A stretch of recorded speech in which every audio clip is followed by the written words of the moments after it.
طبعا يا جدعان المطعم ده يوم ما فتح طلب مني ان انا احطه في مقارنه مع 3 مطاعم بيعملوا نفس اللي هو بيعمله ده، لو كمان ما كفاهوش ده وقال لي كسبني عليهم. اللي هو في يا عم، هو انت شاريني من سوق بني قينقاع؟ فانا بالعند فيه بقى هجربه، لو طلع حلو مش هقول على اسم المكان، اما بقى لو طلع وحش فاقول على اسمه، ويلا بقى خليها تولع. والمكان ده بقى يا جدعان بيعمل ناشفيل ده كده يا جدعان. الشكل بتاعهم الشكل مرعب الصراحه يعني جاي معاه رغيف عيش مع كميه بطاطس كويسه جدا، المفروض جاي معاها كمان كولسلو وصوص تقريبا او حاجه كده. خلينا بقى ايه نجرب الفراخ الناشفيل، ودي بقى ليفل 3.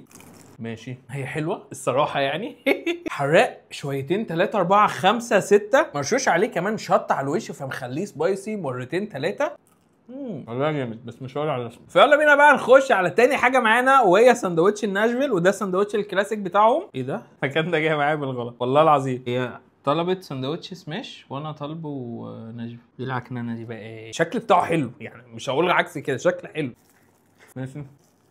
هي لحمه السماش مفروله شويه، معرفش ليه. التتبيله بتاعتها يمكن ناقصها شويه ملح زياده، يعني كانت محتاجه تبقى متبهره شويه، بس هو الساندوتش حلو. يلا بينا بقى ايه نخش على التشيكن وينجز بتاعتهم. دول بقى المفروض الليفل بتاعهم ليفل 2. الشكل بتاعها محترم ويعني متروق عليها ومليانه صوصات وحركات وبتاع. الله الله اقسم بالله. مش عارف اقول كده ولا على اسم المكان ولا لا، بس بصوا يعني انا هتجنب الشرور، مش هقول لكم على اسم المكان.